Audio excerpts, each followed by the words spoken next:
about that ender. Wow. That was a fun one. Welcome, Chris Guinn. How you doing? Thanks for being on about that ender. My pleasure. We just watched your full part from chapter 1. You had the ender part. Mm-hmm. That was pretty cool.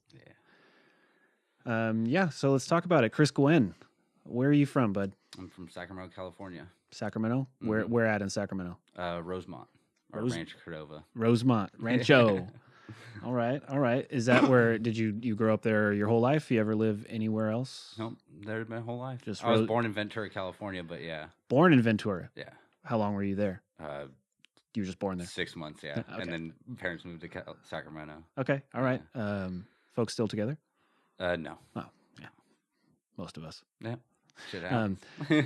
All right, my man. So when did you start skating? When I was in 5th grade. 5th grade, so it's what, like 10? Yeah, about 10. Tell me, how did it happen? Actually, I started rollerblading first.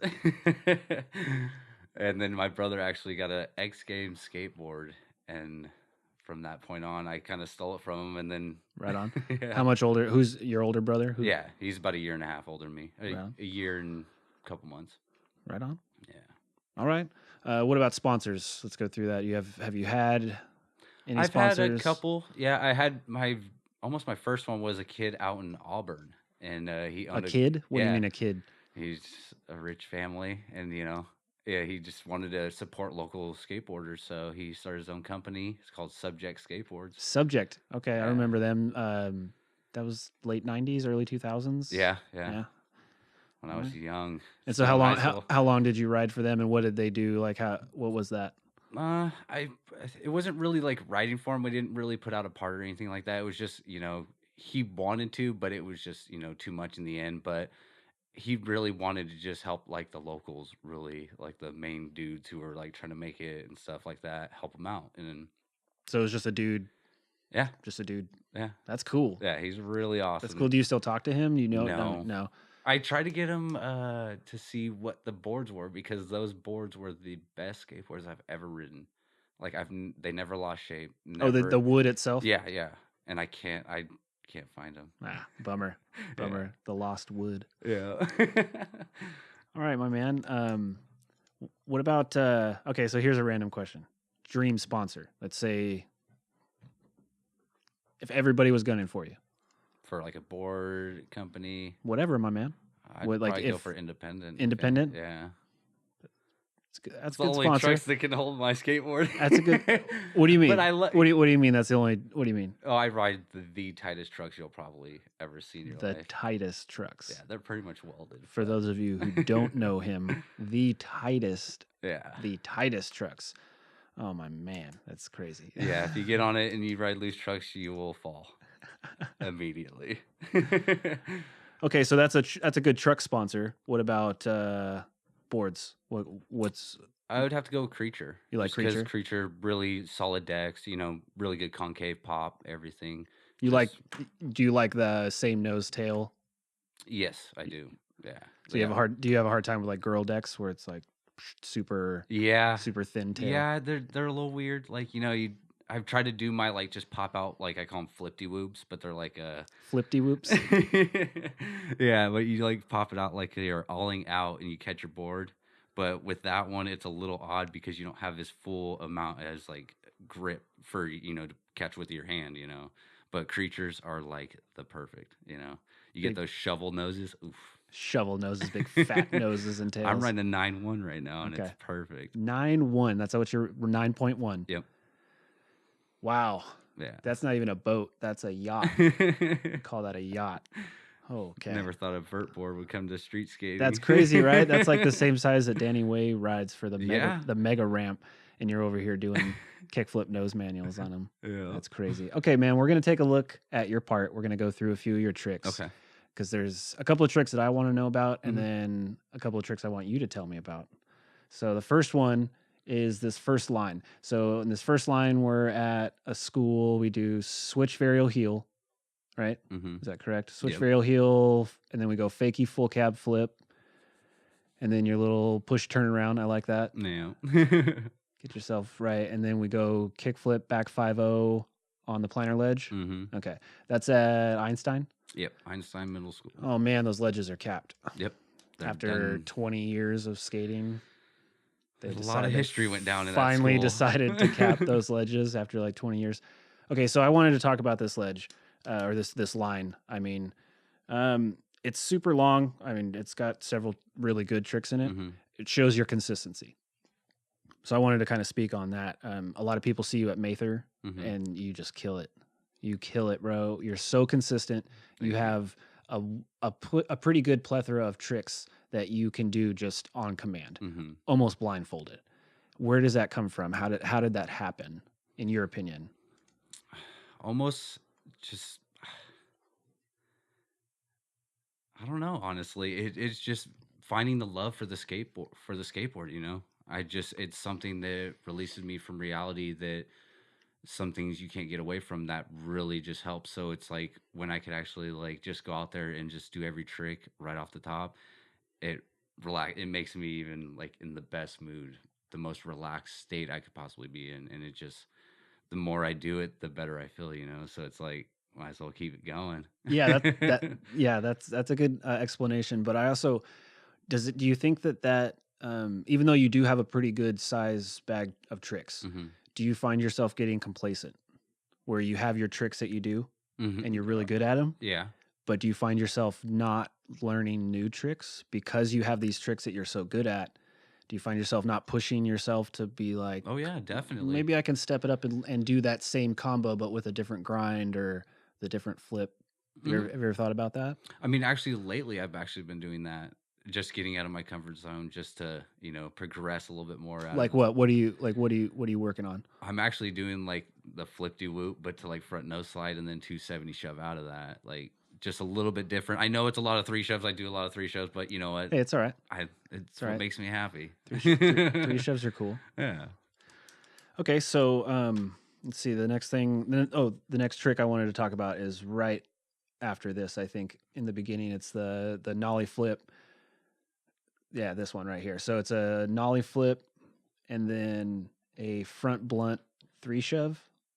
Is that correct? I believe so, or 270 shove Yeah, out. 270 shove. Boom, there it is. Okay, tell me the story about this one because I really like that trick, but I know that there's a story behind it. Yeah. And I'm gonna take the blame a little bit for it, but I'm gonna let you tell it. There's just a lot of stuff going on that day. You know, we filmed a lot. There's like 4 people with us. We're all trying to stack clips and stuff. Nobody knew I was gonna fucking land that. So, so we're all looking through the clips and stuff like that, and it happened to get deleted. But you know, the good thing is, look, I landed it. Wait, again. so go back. So we went to the school once. Yes. You landed the trick, Uh-huh. and then your filmer deleted it. Yeah. Like in the camera, he deleted it. Well, yeah. I mean, like I said, we were all there with a bunch of people, so we're all filming with, and there's a lot. So we're looking through the clips and stuff, and it does happen to get deleted. How does that make you feel? You know, I'm a little frustrated, but Well, especially that was like the first time you ever landed that trick. Right? Yes, that is true. But you know, there's always a second time for something. So just so everybody knows, I'm the filmer that deleted it. I took the walk of shame. I took the walk of shame. Out of it. I agree. I agree that it did come out better because he did it in a line. Yeah, that's true. Yeah, because the other time was just a single trick, and that was my saving grace. Yeah, I was said, see, it looks better now. I did you a favor. Okay. All right. So the next one that I want to talk about is the long line in the big backside 180. But I wanted to talk about the line in San Francisco. Let's see. Here we go. So the line where it's like a bunch of manuals. The windiest. I just really like this line. I'm not personally a fan of how I filmed it because I cut your wheels off. Oh, that's my bad. It's my bad, dude. Yeah, I mean it happens. Like I'm not that picky, so when it comes down to it, I'm happy with anything. That's good. But I just want to talk about the wind in San Fran. You were basically pushing uphill. Tell me about this. To film that line, it was crazy because I was riding tight trucks, so I'm literally tic-tacking everywhere. So when I'm in nose, I know there's no way of swerving back and forth. It's just I'm stuck there. So when the wind had me, it had me, you know. So it took me a couple tries to actually do it, but I think it came out beautiful. I think so too. You got Heath in the background clapping. I love it. Mr. Heath Sherritt. Oh yeah. Okay, so this spot right here, this is basically a non-spot, I call it. It's tell me how you got this line right here. So it's a kickflip like over a curb with a flat sidewalk gap, and then a heel flip on flat. I really love that heel flip. And then a kickflip nose manual shove.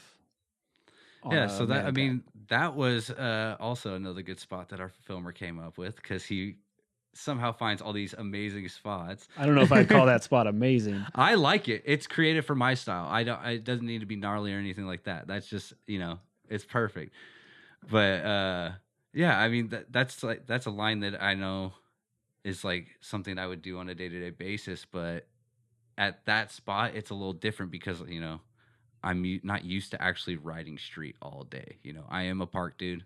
You're definitely a park rat. Yeah, I don't mind. It's somewhere I could practice all day and get my shit down.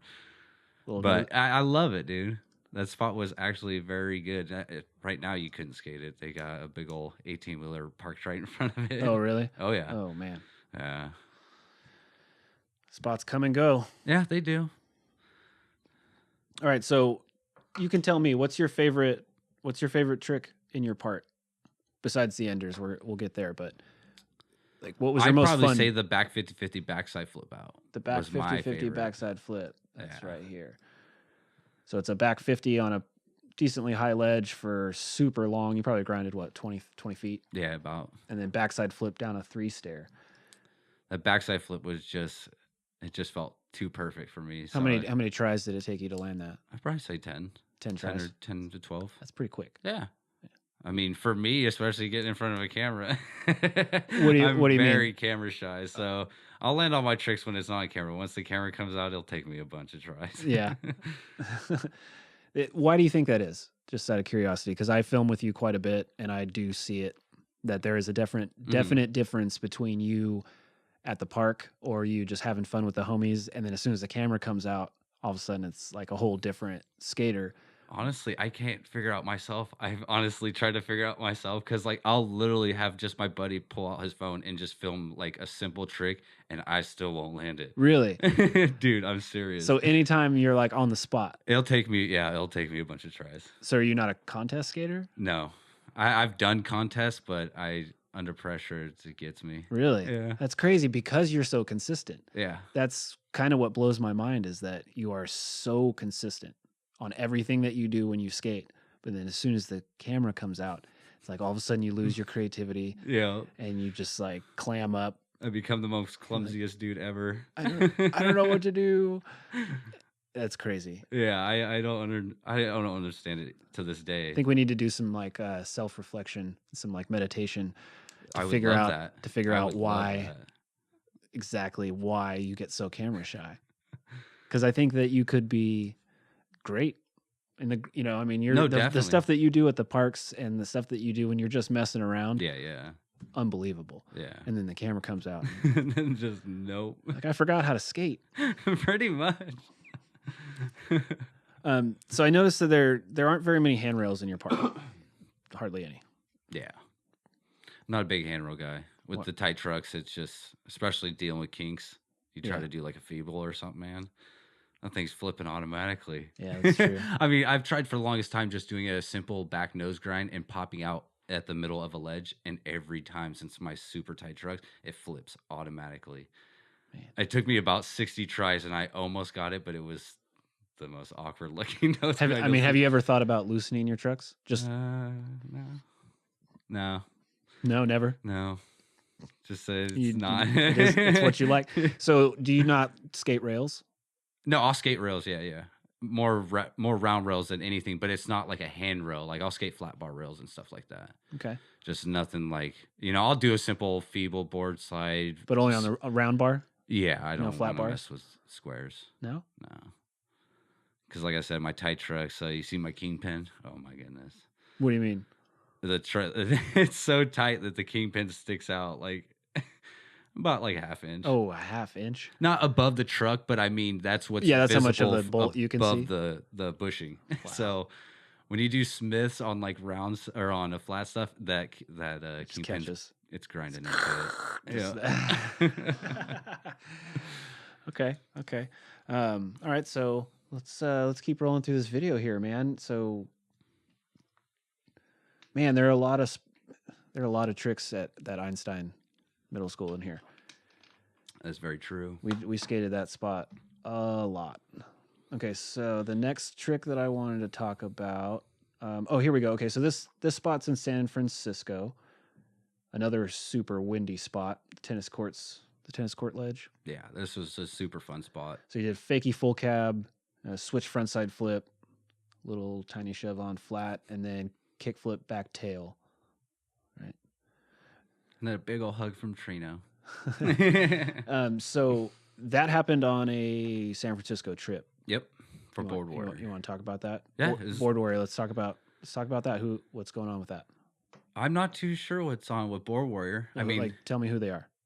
Who the owners are? I don't know their names right now. I mean, it's been so long I've been out in the mountains. I mean, the company, man, where they sponsored you, right? Oh yeah. Yeah. So they sponsored me, everything like that. Me and my buddy Trino were the first on the team, and our buddy Keith was me. You could say me. It's okay. Oh, sorry. My buddy Keith, who's on the other side. Yeah, he's the one who actually hooked us up with it, and it was probably one of the best experience I've ever had, because when I actually filmed for Chapter 1, I actually felt like a superstar, dude. I've never felt like that. What do you mean you felt like a superstar? I mean, just going on a trip with a bunch of skateboarders and stuff like that, actually having a chance to go film with a bunch of people, having product to show my friends and stuff like that. Like, dude, I'm actually like, I got shit to show for what I've been doing and stuff like that, A video that dropped Chapter 1, like, oh my goodness. Tell me about it. What do you mean dropped?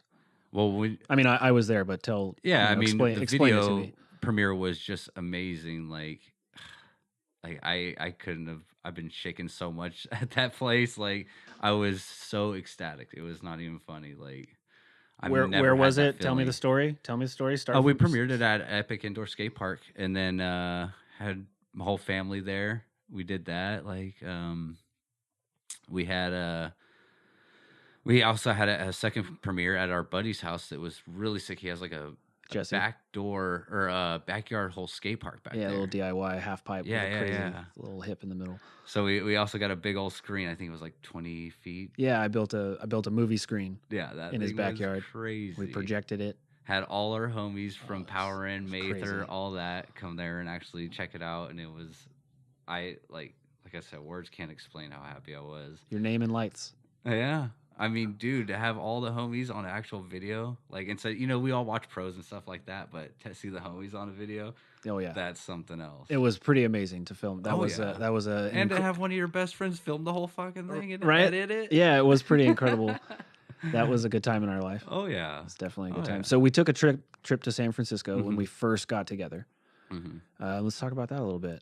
That was something else. That was a trip that the Bumbo staff too. Oh man, the what? The Bumbo staff. I mean, they call it a Bumbo staff, but a redneck stripper pole, pretty much. Redneck stripper pole. So yeah, we got a 30 pack, and you'd pretty much stack beers, tape it to the wall, or it's from the ground to the ceiling. You got yourself a redneck stripper pole. And you just create an actual stripper pole all the way to the ceiling with beer cans. Yeah, well, it was awesome. After though, we actually took that and we actually gave it to a homeless person. But what he didn't know is he only saw one can, and when he pulled it out, it was like a 20-foot long. It was hilarious. So we skated for like 4 days straight. Yeah, we didn't sleep hardly at all. No, we were up almost like it was till midnight filming and stuff. Almost. It was myself, you, Trino, Dylan Bonnell. Yeah, and then my wife Crystal. Mm-hmm. And that was it, right? Yes, I think that was us. And we just shredded the streets for 4 days. Yeah, I've came back and recovered. Seen San Francisco like that. It was amazing. Yeah. Dylan Bonnell is an amazing tour guide. Oh, dude, that guy. Every spot. Yeah, every spot. Like, he's a dictionary for. Yeah, and the spots you don't have. Yeah, spots you've never seen before. Yeah, you thought they were in Skate 3, but yeah, he found them in reality. Yeah, he's pretty amazing. All right, so let's go through a couple more tricks. Let's see here. So there's one in particular. Oh, here we go. So there's 50 back 180. So the DMV Rail in Sacramento, super long flat bar, front 50, back 180 out over the sidewalk. Yeah, that one was scary because felt like I was going Mach 1. Fucking hauling balls. I was dude. like running as fast as I freaking can, So fast.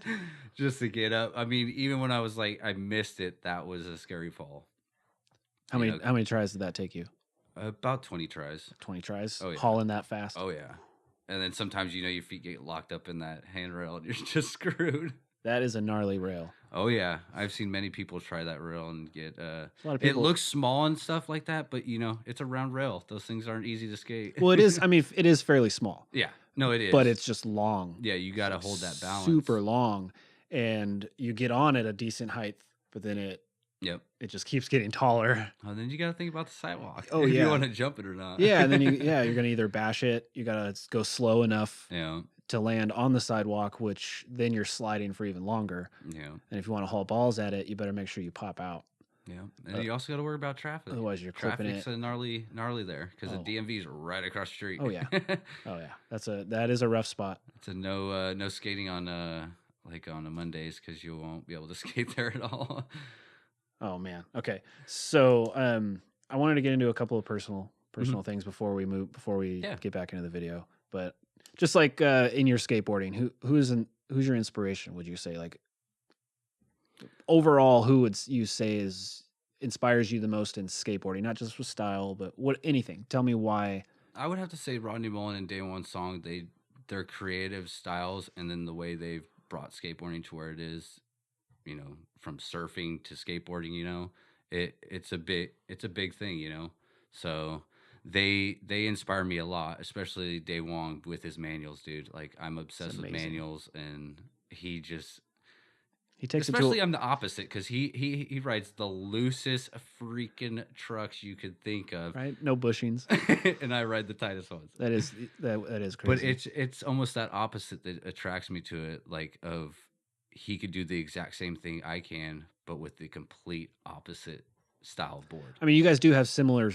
Trick selections. We do, yes, yeah, but we ride completely like completely opposite. Yeah, I couldn't drop on a quarter pipe with his skateboard. He's interesting. I really like his style with the drawing the mani pads on the ground. Oh yeah, I love that. That's a different kind of brain. Oh yeah, I love that because I would have never thought of that. Who would? I don't. Day One. Apparently, yeah. I mean, his brain just works in a different fashion. Yeah, first person to skate rocks. Right. First person to skate chalk on the ground. Hey, that tree looks like a quarter pipe. He'll get it, man. I'm gonna skate that. That's amazing. Yeah, that's why I love him because I mean, just thinking outside the box like that. Even with my tricks, there's like that Flipty-Whoop when I do it a lot, but it's it's outside the box. It's different from a basic trick that you do, a kick flip or a hill flip. It's definitely outside the box. Oh yeah, we'll take a look at that. Now, personally, off the skateboard, who's had the most impact on you in your personal life? Who's one of your personal heroes? I mean, honestly, it's my little brother. My little brother is literally. Who's your little brother? My little brother, Randy Hudson. Yeah, that guy has helped me through a lot of things. A lot of hard times, and he always has the right word to say. And sometimes he don't even have anything to say, and that's what I need, And I don't know, he's just always been there for me, no matter what. And that guy's like my heart. Right? How much younger is he than you? He's 2 years younger than me. So how old are you? I'm 28, about to be 29. 28, 29. So he's 26. Yep. 27. Yeah. That's cool. Yeah. Do you want to let's dive into your family a little bit because you have a family full of talent. Yeah. Your whole family is just off the charts, successful, talented. Let's talk about that a little bit. So you have Ben Guinn, Benjamin Guinn is your older brother. How much older is he than you? He's a year and 2 months older than me. He's an amazing BMX rider. Yeah, that guy. He's tall as fuck, but yeah, he can make that amazing. he could ride that bike like it's like a part of him. Like I used to ride BMX. Like I stopped for a whole summer just to ride BMX, you know, and I couldn't even get close to that. No, he's amazing. I filmed a full length with him. Yeah. A full part for him. You saw that. Oh yeah. Beautiful. Amazing. It came out so good. I had so much fun shooting that because BMX is obviously way out of my spectrum of what I deal with. So when he approached me and was like, dude, let's do a part. I was like, yeah, dude, let's do it. That sounds really exciting. And so we met up when we could. Took us a while. Yeah. It was like 6 or 7 months just because it was random. I mean, you guys, he just works went out whenever hours. Yeah, and so it's like. So we just went out whenever we could, but man, just stacking clips with him. He would tell me, you know, as the filmer, ask him, okay, so what are you going to do? Show me where. And he would tell me, oh, I'm going to go off this little bank and ride off the building and hit the wall there. And then we're going to turn around and I'm going to hit that gap. Or no way, dude. Show me. And he's like, all right, just does it first try real quick. Yeah. So he's amazing. He's very consistent as well. Like is he ride for anybody? Is he going anywhere? No, he's not riding for anybody right now. He just from like me, we do it for fun. Just shreds for fun. It's a passion to us, you know. We love a lifestyle. He's getting into the disc golf right now. I see that. I see him posting a lot about it's fun, dude. Everybody got to try it. Everybody's got to try it? Not everybody, but are you sure about that? I tried it. I didn't like it. Don't say frisbee when you go there. I tried disc golfing. Didn't like it. No? Too much walking. You have to walk everywhere, dude. I said, this is dumb. This is dumb. I mean, yeah, you got to walk 18 holes. And you have to like walk like through the forest. Yeah, there are some that are gnarly. Like the Tahoe one's pretty crazy. Not cool with that. There's no now. If I could skate, if there was like a concrete path, and we could like skate. They made a whole path that way. Yeah, and like if it had like little ledges along the way, I'd be there every day, bro. Let's go disc golfing. That'd be the best skate park ever. But then skaters and disc golfers it ended up fighting. Dude's going to land his trick, and he gets hit in the face with a frisbee. I'm sorry. What do they call him? A putter? I don't know what I don't know what they're called. I just offended I'm gonna offend a bunch of people with that. I'm sorry. I apologize. It's all good. Okay, so who else in your family? My little brother, he's very talented. He actually tames a lot of horses, breaks them. Like he's out in Texas right now doing that. So he actually tames horses, wild horses. Wow. Yeah. I think that's the gnarliest one of all of them. I mean, my cousin, he does movies and stuff like that, but the patience with the horses and breaking those. Like, does he catch them? There's a couple of them. Yeah, they'll actually go out in the wild and catch a couple of them, and they're very territorial. That's insane. Yeah. What's the point of that? To breed, you could breed them. Wow. Yeah. So just like any other plant or anything like that, you could splice genes and stuff like that. And that's insane. Yeah. It just makes gnarly horses. Well, there's different breeds that are way better for other things, so. Interesting. So let's talk about, you mentioned your cousin is in movies. Who is... Yeah, my cousin, he does a lot of movies. His name's Ryan Guzman. Ryan Guzman. Yeah. I actually just saw his big, not his big breakout, but his Which one? The one with Jennifer Lopez. Oh, I still haven't seen What's that one called? The Boy Next Door? Yeah. It's a different role for him. I can't picture him like that. So if nobody's ever if you haven't heard that name, he was in the first movie he did was like Step Up All In dance movie. One of the Step Up movies, and he just like blew up from that, right? All the girls were after him after that. Oh yeah. And then do you know what else he's been in?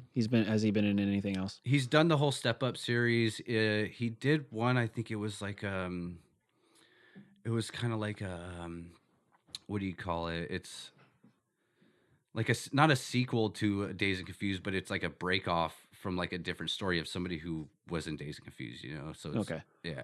So he did one movie for that. It's like a whole baseball movie and stuff like that. But interesting. And then he jumps to The Boy Next Door. Yeah, with Jennifer Lopez. Yeah. Now he's doing a lot of survival ones. Survival ones. Yeah. Like where he's like military or something like that. It's behind the scenes. He's pretty hub. Yeah, he gets pretty bulky. Dude, he got killed so gnarly in that Boy Next Door. Did he? I can't believe you haven't seen it, dude. Well, I mean, is that weird watching? Because you like grew up with him. Yeah. How much contact did you have with him? Oh, we were very close. Oh, so you're like he's like close family. Oh yeah. And then he's like doing these movies. Mm-hmm. And it's like, why is that weird to watch him?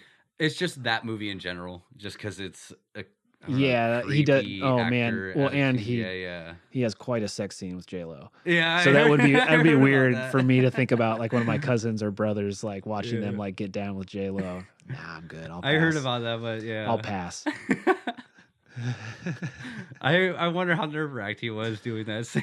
Right? That's I mean, That's intimidating. 30 people in the room watching you and Oh yeah. it's J-Lo. Yep. That'd be very, very nerve-wracking. So what do you do for fun? I love whittling. I love going out wilderness. Whittling? Yeah. Like woodwork? Yep. Woodwork. Nature woodwork? Yeah. I like to do a lot of bow drills, friction fires, like primitive stuff. I'm very into that type of stuff. Bow drills. What I don't know. I'm A not bow drill is it's a way of making a friction fire. So like old primitive way of, making a fire. It's So you just go around starting fires? Well, no. Only when I need to cook something and feed myself. All right. Yeah. How often do you, come on, Well, I practice making them. I have a little pit in my backyard that I do it in. so just in case you happen to get stranded in the forest someday. Well, I grow a lot of cannabis, so I'm out inside the wilderness. So You grow a lot of cannabis? Okay. Let's talk about that. Let's talk about you growing a lot of cannabis. I was working with quite a few people out in Oregon doing one of the biggest grows I've ever done. It's pretty fun. How big? 100-foot greenhouses, and then we had 300-foot greenhouses. Yeah, and they were packed full. Not like 300-foot greenhouses, like 3 of them, and they were 100-foot greenhouses. Yeah. 100 feet. So how many? What are we looking at plant wise? How many? About 250 inside each. Per? Oh yeah, and they were probably in 100-gallon pots. And this isn't yours. No, You're just working there. I'm just working there. Up in Oregon. Yeah. Really fun though. I mean, then we had Tell me about it. How'd you get 250 full suns. 250 full 1,000-gallon suns? pots. You mean outside? Yeah. Wow, that's a lot. Yeah. So tell me, how'd you get hooked up with that? How do one you of my- end up on a pot farm in Oregon? One of my good friends actually lived out in Sacramento, and his name's Jonathan, and he actually got me hooked up with that. He does growing for many, many years. He's been doing it himself for probably like 10 years now. Perfected it and said, "Hey, you want a job?" I said, "Yeah." Moved Fuck out yeah, to I the want a mountains. Yeah, one of the best opportunities I ever took. So you had to in my move life. out there? Oh yeah. How long? 6 to 7 months. Yeah. So you're there for the whole operation, Mhm. like not just trimming or not just you're just there. No, I just started from living there. seeds That's all the way insane. till they were flowering and harvested. Pay pretty well, huh? Yeah, really well. So do you live out there on the farm? Is there like a cabin? You tent it up or what? No, it depends. I mean, there's some farms that you'll have actual house and some that you live out of your car. I was at That's one that was crazy. in this year in Orville that I was living out of my car. In Oroville? Yep. You were living out of your car? Yeah. Like no shower, no nothing or what? You have a shower, but it's just Where do you shower? a hose and a 500-gallon or 5,000-gallon water tank. Damn. Yeah. Let the pressure bring the water down to you. That's crazy. And you could get upgraded and get a propane one, but you have to have something that pushes enough water to actually get it to, How long were you on the one in Orville? I'd say a month and a half. Oh, so not that long. No. No. I just couldn't work with the guy that was up there. No. Yeah.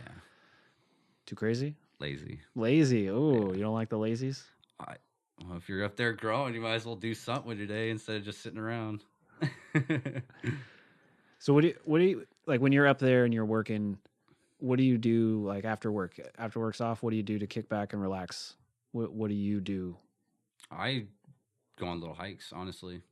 So you do exercise to relax? Yep. That's insane. But I just don't think of it as an exercise. insane. You never just do you sit down and chill? Yeah, I do. Yeah. And But I mean, most of the time, it's like might as well enjoy where you're at. So just go on a hike, find something new, look at the scenery around you instead of looking at the phone. that's a pretty amazing thought coming from somebody who's under 30. Mm-hmm. I'm just going to throw it out there. We come from the whole Netflix and chill era. Yeah, I never got that. I mean, I'm a little bit older. You're, how you said you're 27, 28. 28. So you're almost 30. Mm-hmm. Why do you think it is that the young generation doesn't think that way? That doesn't want to go out into nature? It's an easy way not to think. Yeah, but what's crazy is it's almost more thinking when you're sitting on your phone. Your brain's doing more processing. In a way, Reading, I mean, you could browse a lot of things and not think. but your brain is still doing. They are, like, but they're not using more processing power to scroll through here and look at this foreign object than it would be to just walk through nature and look at creation. That's true. But I mean, if you actually think of like things to actually do in the wilderness and stuff like that, you're actually using more stuff than you would actually than looking at a picture, maybe. So would you say that you would go would you go off the grid completely in a heartbeat? In a heartbeat? In a heartbeat. So what keeps you on the grid right now? I want to help my mom out. She has multiple sclerosis, so I kind of want to help grow and like try to sustain an own farm for her. Like, you know, not a farm, but, you know, a small crop that she could actually do to get off pharmaceuticals, you know, because pharmaceuticals aren't helping her at all. Oh, man. Is she on a lot? Not at the time. She, you know, in the beginning, yes, she was. She was taking some that would almost kill her, you know, right off the bat, 50-50 chance. But she's getting off it, and she's actually been smoking, and it's been helping her tremendously. Really? Oh, yeah. That's cool. That's pretty cool. Mm-hmm. I think it's the best thing for her. She has actually gone up and actually wanted to do things. Yeah. Oh yeah. When she was on pills all day, it was sleeping. It's a zombie. Yeah, that's pharmaceuticals for you. Yeah, that's a whole nother issue though. Mm-hmm. Is the whole legalizing of cannabis. Yeah. I mean the whole process of it becoming illegal in the first place was so asinine that it's crazy to think that we still abide by those rules. You can only sustain a life for so long before the truth is revealed. That's true. And I feel, how soon do you think it will be before all 50 states are legal? I don't think it will be. You don't think it'll be? I don't ever? think so, no. Why? Not my lifetime. Why? More money in corporation than they make this way off the black market. Incarcerating people, they make more money. You don't think that they're going to, after Colorado and Washington, you don't think that they're going to look at how much money they can make by the legalization of it? They'll always look at the downside. They'll always look at the crime rate or something like that. Like, look at what's happening, you know, in Colorado. They're looking at, you know, look at all the young teens that are seeing the aspect of it instead of looking at the part where, you know, multiple people are getting help with cancer or, you know, multiple sclerosis or something like that. You know? Yeah, well, the recreational and the medicinal is completely different. But people like your mom can't fully be helped by the medicinal side until it's fully legal for them to do the correct studies. Yes. So until it's recreational, they can't fully do human test studies and I see what you're saying. Trials and things like that. Yeah. So we really don't know the full benefits that we could possibly have from cannabis because we're so restricted on how we test it and how we research it. I mean, there's a lot of cases out there that's been so positive, like people with HIV, that it's helped their T cells actually. Oh, yeah. And stuff like that. And I mean, it's just, I guess, to let the mainstream media let out the news that it's okay. But yeah. Yeah, I think it's going to be a lot like alcohol, where it's going to take a while, which is another thing. That's crazy to me that alcohol is legal. But or tobacco. But yeah, even tobacco, tobacco is like way more addictive than even like cocaine. And it's one of the hardest withdrawals. Yeah, it's the craziest, most addictive #1 killer. And kills the most people in the country, and we're just like turning a blind eye to it. Just like, no. Because it's a big closed loop. Yeah, that's true. Oh, man. People don't want to hear about that. Yeah. They're smoking their cigarettes. Shut the fuck up. Right. I smoke cigarettes too, but I know I'm addicted to them. Your cigarette, how bad are you a cigarette smoker? I probably smoke half a pack a day. Half pack? Yeah.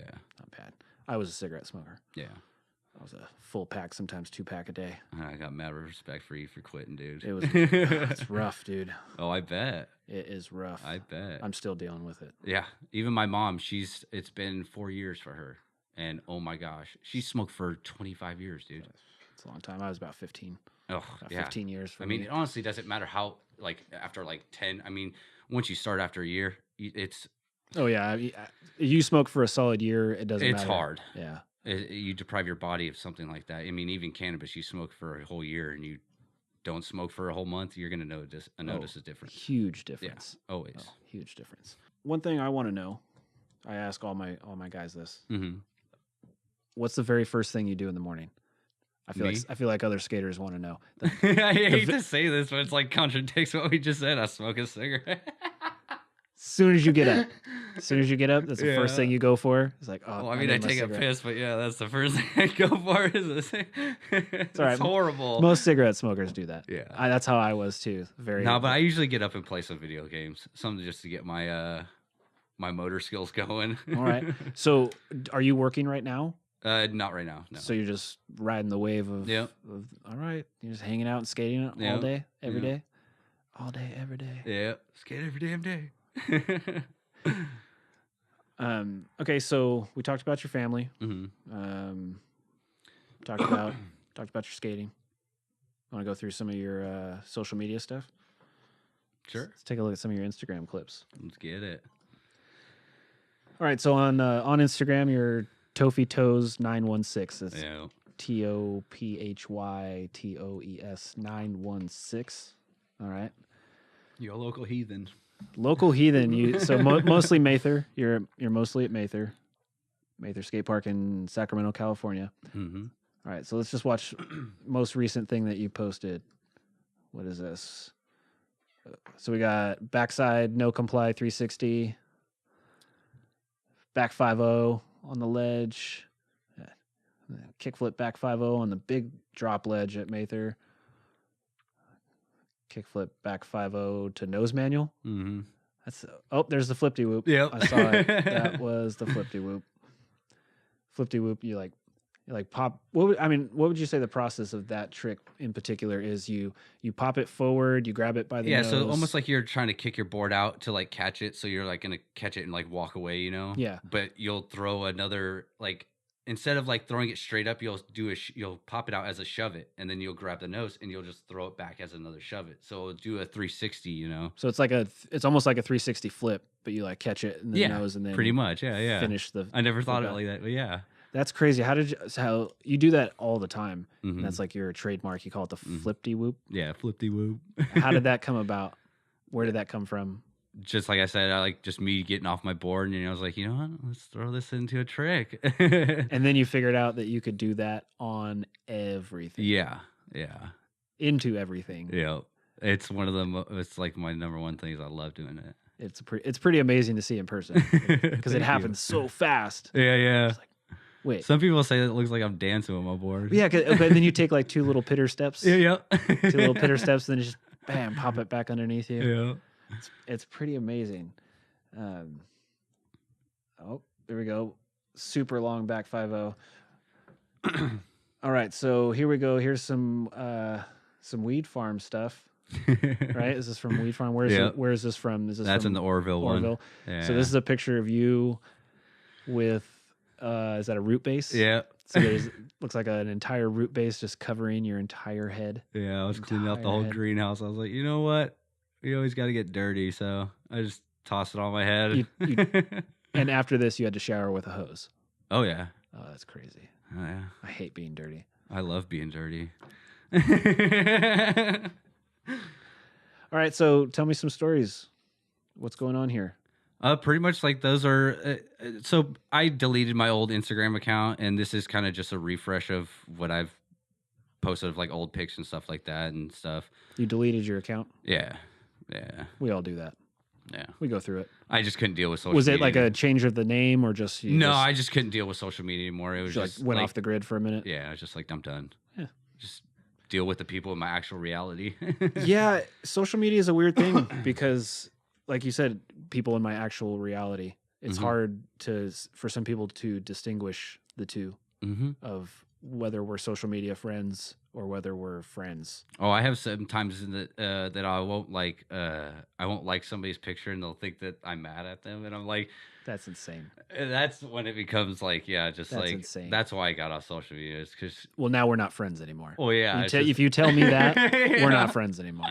Like But I mean, I just couldn't deal with that. That's why I got rid of Facebook. It's like, I mean, I hear all these people complaining on there, even myself, and looking for, some type of closure or something like that. And if we don't get it, we're having a bad day that day. And it's not good to have that type of mentality or that mood of looking for that to have a good mood that day, I agree. People do use Facebook a lot for, releasing for help from people, but then yeah. they don't actually want help. They just want some kind of, Yeah. some kind of response from you. Yeah. I personally don't like Facebook either, but I'm on it. I work, so but I have to be on it. A different aspect, company wise. I mean, if you're going on there just to be social and stuff, like, hey, hit up an old time friend. But I mean, if you're on there every day, you're just dragging yourself down. You're depress yourself. My personal page. I actually went and looked at my personal page the other day and I clicked on the view as visitor.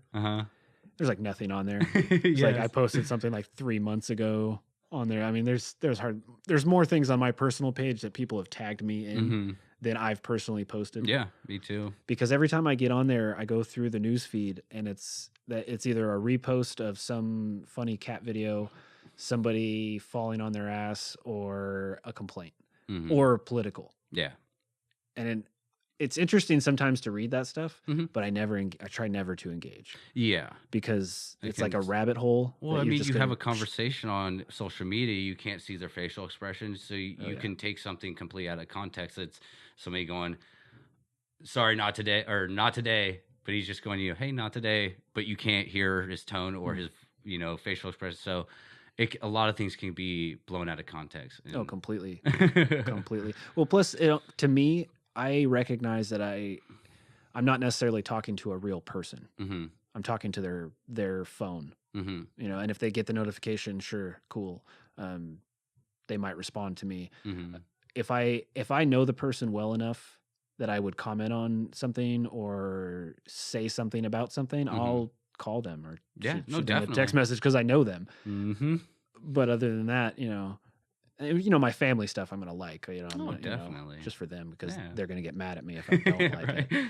But that's family stuff. It's family stuff. That's a whole different category. I hate social media, but I'm so invested in it that it's like hard for me to come out of it. No, I agree because you're an entrepreneur coming up. You want to make a career out of this. I'm not striving to look for that. Yeah, but that helps you. This for me, just posting stuff like that. It help. It's cool, but it's not helping me. It's true. So at least it's helping you boost your career. Like this is just for fun. So do you not look at skateboarding as a career? Not anymore, no. When did that dream die? Just seeing how the whole skateboard career is. What do you mean? Just how dirty the whole game is. You could have a trick out there that you want to do and stuff like that, but all of a sudden somebody else drops it and yours is non-existent. That's rough. It is, but I mean that's this world. I just don't want to compete with other people. We're all going to the same finish line. I don't need to be in a race with somebody. That's true. But skateboarding almost is, I mean, it kind of is a competition, who can get the mag cover, but it kind of isn't at the same time, especially with social media these days, because you can be like a phenomenal superstar without ever having a Thrasher mag cover or even a video on Thrasher. But don't post any other opinions, only skateboarding. That's true. That's true. As soon as you if you post anything else, if you want to be kind of upcoming Instagram skater, you post only skateboard. That's it. That's true. If you post anything else, that's no good. Yeah. And they've all got to be bangers. Oh yeah. They've all got to be bangers, and they all have to say warm up tricks. Right? Yep. Dude, so you have a lot of guns. I just want to bring that Used up. to. Used to. Yeah. What happened? California laws. To help my mom with her cannabis, I had to get rid of them. Explain to me. I don't know exactly what you're talking about. So to even grow a plant, you have to get rid of your guns because they think for some reason this cannabis plant is gonna make you go crazy, But how many guns did you have? I had 2. I had an AR and a 30-30 lever action rifle. Fun. Because on your old Instagram account, I don't think there's any here. Yeah, I had the AR with the 60-round drum mag. That was a crazy photo. Yeah, that was fun. Oregon's where it's at. Where you could just shoot wherever, or what? How does it work? I mean, out in the mountains. If you're out in the mountains, yeah. You just find a hill and just unload into it. As long as you have a very safe background that these bullets will not ricochet, or if you're not shooting down a hill, you're good. Yeah. That's interesting. As long as that bullet gets caught by some solid. So, I mean, how do you feel now? Because I know that you were a gun enthusiast. Still am. And you believe that we need guns to protect ourselves against tyranny. Yes. So how do you feel now not having a gun? I mean, that's my choice. I could get one anytime I want, you know.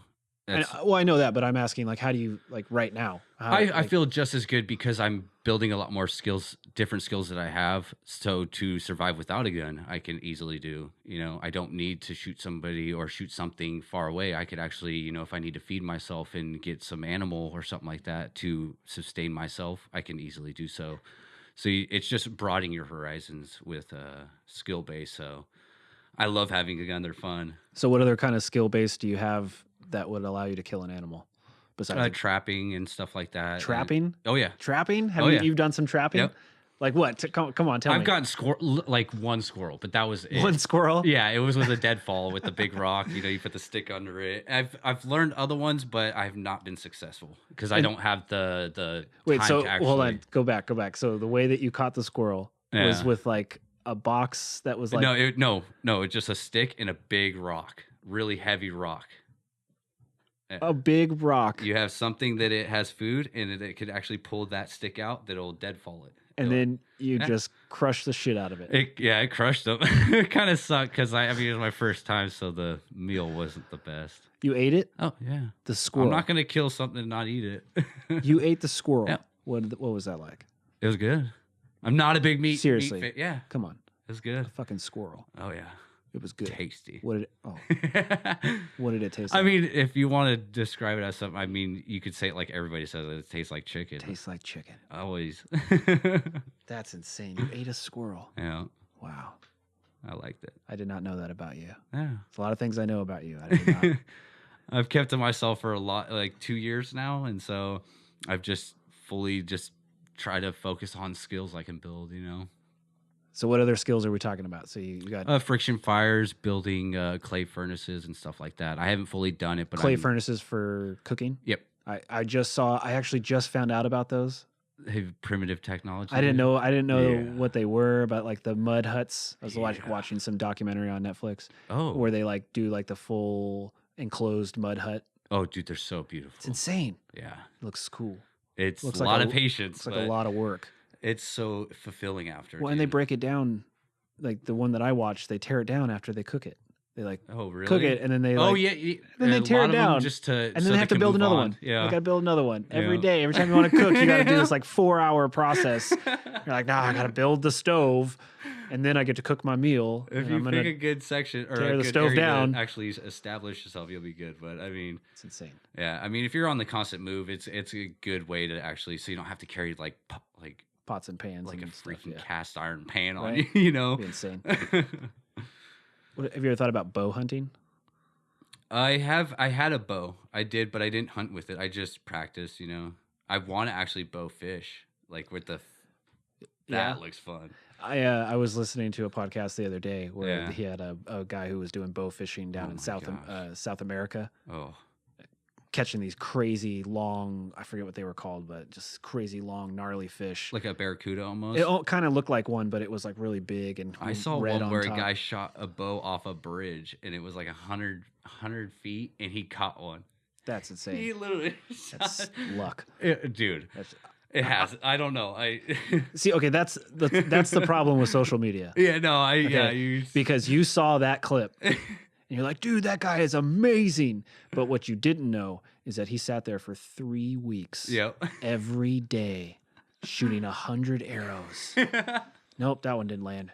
Nope, that one didn't land. Yeah. And then he caught one, and he's like, play it cool.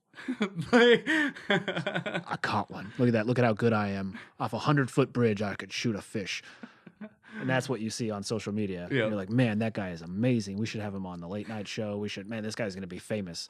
But what you didn't know is it took him 3 weeks. 3 weeks. Yeah. Same thing with the Instagram clips. Oh, dude, all day, bro. He shoots the bow off there. That was warm-ups. That was warm-ups. That was my warm-up, and I caught a fish.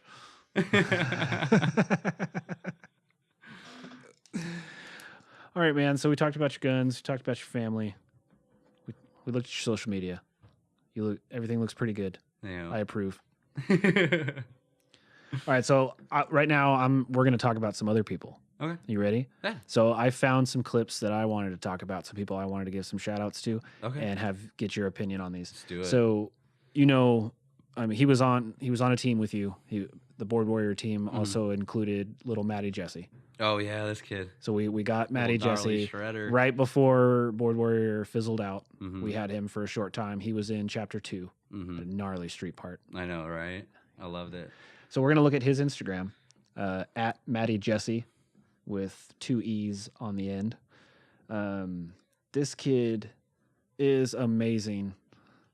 Progression is. So he's 11 now. Yeah. He's 11. He had a little growth spurt. He's got good pop now. So we're gonna go through. He's got an indoor skate park. It's a private park called the Compound. Oh, it was like his own? Yeah. Let's peep game on this. So this is an indoor park in Oakland. Ooh. And it is sick. It's got like a 13 stair. Oh my goodness. It's got a big tranny with like a death gap in the middle. It's got an 8 stair with hubbas and rails. It's got a bunch of little ledges. It's got a mini ramp over in the back with a spine in the middle. Mm-hmm. Can you go that down a little bit? That is a beautiful park. It's an amazing park. But look at this kid though. See him frontside flip the death gap. That is hard. Kickflip board slides on the down rails. Ooh. Doing over crooks, hard flips down the 8. And this kid's 11. He's 11, dude. And he is super gnarly skating with Jesse Bedreau. Do you know him? I'm not too familiar with names. Jesse Bedreau is amazing. Yeah, I mean, I'm more familiar with faces. Like, if you saw him, you'd probably recognize him. Definitely. He's a Bay Area ripper. Yeah, those kids kill it, dude. Right? That's what, man. So what do you think is going on here with the evolution of skateboarding? Where, I mean, when we were kids, it felt like the evolution was very small. Yeah, and slow. Very slow. Yeah. And now it is just now it's insane. Kids, I mean, the progression of the tricks is pushing so fast. In your opinion, what's going on with that, and where do you think it's going? Like, what do you think the next hype in skateboarding is? Oh goodness. I mean, I don't know the next hype, but I mean, the progression is just so out of this world. Like, I mean, I go and watch a video that somebody drops on their Instagram, and it's the gnarliest thing I've seen. Like, kickflip back tail, big flip out to pivot 540, like, Nick Tucker does and stuff like that. And then every other kid's coming out and doing it. And I'm like, oh my goodness. I go to try that thing, and it takes me a minute to try, but I ride tight trucks, so that's why. So you think it's social media's fault? I social media is boosting a lot of people to actually just go out there and try, like, hey, homie can do this, I can do it, So, I mean, in a way, yeah, it's helping a lot and boosting it a lot. Just sharing the information. Oh, yeah. Just showing what's possible. Yeah. Especially since YouTube's coming out with a lot of these YouTubers who are actually like making it big, that are skateboarders, that are, helping these like young kids learn and stuff a lot quicker, instead of like, what we did. We just watch old skate videos and stuff and be like, oh, I'm going to be just like fucking, Chad Muska or something like that, or do it just like that. Yeah. You actually got like a bunch of homies that are actually like teaching at schools and at skate parks and stuff like that, actual like camps and stuff. It's really cool. Like, I have one of my homies that's teaching a bunch of kids at like skate parks how to do tricks, and then posting it on media, and then getting the hype for it. And then what do they get? They get the boost for it. Pretty cool. That is pretty cool. So in a way, do you feel like social media is kind of bringing the camaraderie together almost? For skateboarding, yes, I believe so. I think it's helping everybody actually explore everybody throughout the United States or even different places that we would never even see, you know? Like I'm seeing kids Definitely. in Florida that's like a 12-year-old that I would have never even known of, but that kid is killing it. Or just like Maddie Jesse, you know? Like we're seeing this kid. I probably would have never known if you know, if people were just dropping skate videos or video parts themselves, you know? So I think it's pretty cool. The evolution of it's boosting with, I think, the media. It is crazy where in like the 90s, you had to wait for a 411 to come out or for a company to drop a video to kind of see what the pros were doing these days. You kind of had to wait, or you'd go get a magazine, just to see the multiple clip. Yeah, and you would kind of see what kind of spots they were skating, like who's skating what.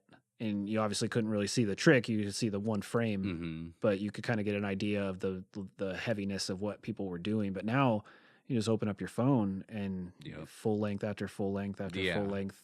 But it does suck though, because like doing the video parts is where you get like the whole, you know, chance to actually, hey, we're in a video premiere, get all your homies together and stuff like that. So it is helping, but it's kind of taken away. But I mean, the evolution of skateboarding in this century is just, it's insane. Yeah, it's almost lost for words. I can't explain how. Yeah, I watched. I think it was the last Battle of the Barracks final, or maybe a year or two ago, where Rodney Mullen was at the final.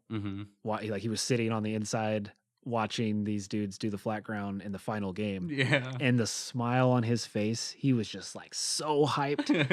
like you just did what? Like, oh my god, that's crazy. Like when I think Sewa does his like hard flip front 180s. Oh my god, this is so beautiful. Rodney Mullen was just like, like, now how crazy would that be to do a trick and you turn around and Rodney Mullen is sitting there like jaw dropped.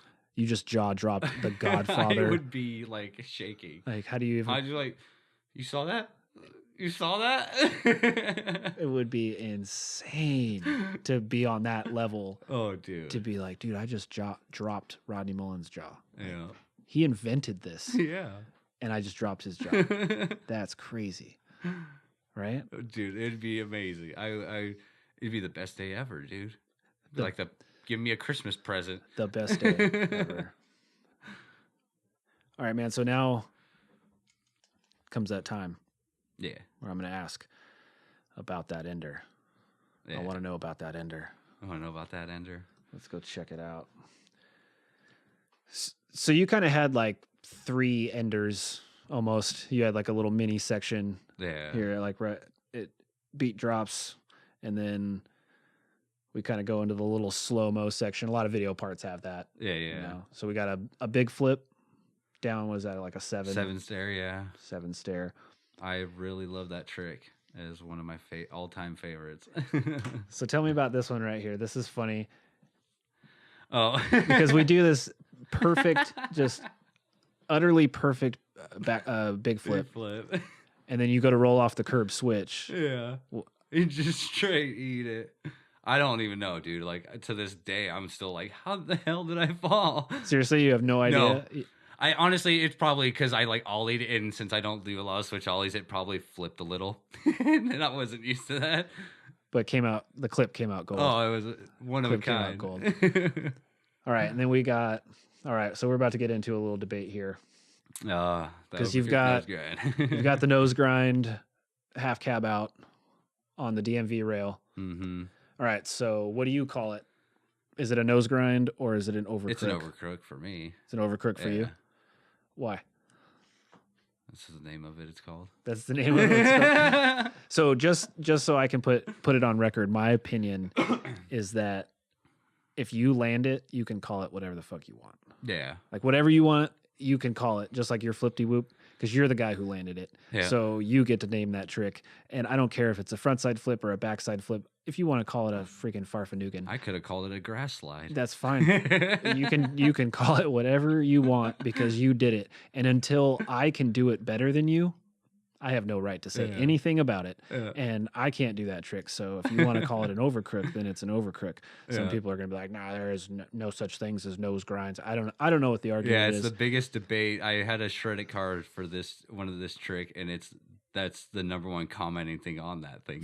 For Ride Channel. Yeah, for Ride Channel, I did a shredded cart, and it's all no nose grind, no over crook, no. What did they call it? Who, Ride Channel? Yeah, because they label all the tricks, don't they? I think they just said nose grind, front side nose grind. Yeah. See, I don't understand that debate because.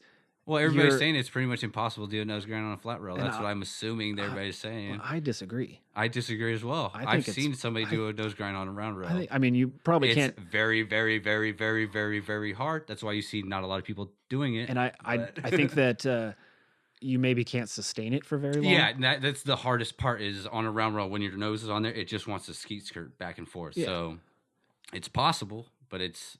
So it would almost make sense that you could say that... nose grinds aren't possible on round rails. Yeah. And if you do a nose grind, it's more of like a kiss or like a bonk. Yeah. But nose grinds technically aren't possible because of the way that your truck locks in to the rail. It just forces you. If you can hold it to where your truck's perfectly in the middle. It just forces you into an overcrook. Yeah, it will. Yeah. Now, I always laugh because I don't try to debate anybody about it. Yeah, I don't really care. And especially the people who will try to debate you about it are like so passionate about their side that you just don't even want to argue with them about it. Yeah, I was just like, that's all you, G. That's why I have the opinion that if you land it, you can call it whatever you want. It's your trick after that, right? But you call it overcrook. Yeah, I just say overcrook. Just so we're clear. Yep. It's an overcrook. Yeah, overcrook. Front side overcrook. Front side overcrook. All right, and then we get into your dual. Here's the dual angle. There's Derek. Derek getting it. Derek Maves. He's a beast. I miss you, Derek. We miss you, Derek. So then we got some shenanigans. Yeah. All right, here's the ender I want to talk about. So it's back 50 for like 20 feet and a big flip out. Yeah. That's like one of the most amazing things. Obviously, it's the best trick in your part. Yeah, I'm still ecstatic that I even landed that because the way that park is set up, it's hard to tell with the fisheye lens, but the way it kind of turns on like a sea ledge almost. The ledge itself that you're grinding. So when you go and land that grass area right there, when you actually try to actually go, it's not just straight. You have to turn when you land. So my back foot actually catches it in the perfect spot. So if my foot didn't catch it there, I would have failed. How many tries did it take you to do that? Oh goodness, it took me a lot. I don't know the specific number, but it took me a lot. A lot. In fact, we had to go back to that spot, didn't we? Yep. Because first time you tried it, it just didn't happen. Yeah. You just broke yourself off. That's skateboarding, man. I love it. That's like you can actually go back and do it again and feel like you've did it first try. It's the best feeling in the world. That's according to anybody who watches it, right? Maybe he did that first try. I don't know. Right.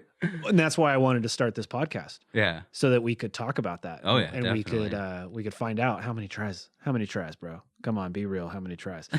So that if it really was first try. Then we could say, "Oh, dude, I just got out the van and hammered First try Friday. First try, and it was a Wednesday, right? And it was a Wednesday. All right, my man. It's been really good talking to you. Oh yeah, always a pleasure. You have anything else you want to? You got any questions for me? You got anything you want to talk about?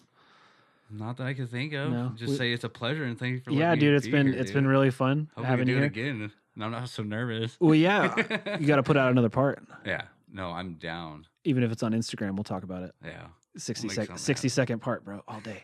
Yes. All right, man. This has been About That Ender. You can check us out on social media, About That Ender on Facebook, Instagram, YouTube, all that fun stuff. Make sure to subscribe and follow and like and, show some love. All that jazz. You can follow Chris Guinn at TofiToes916 on Instagram. This is Keith Halterman. We are signing out.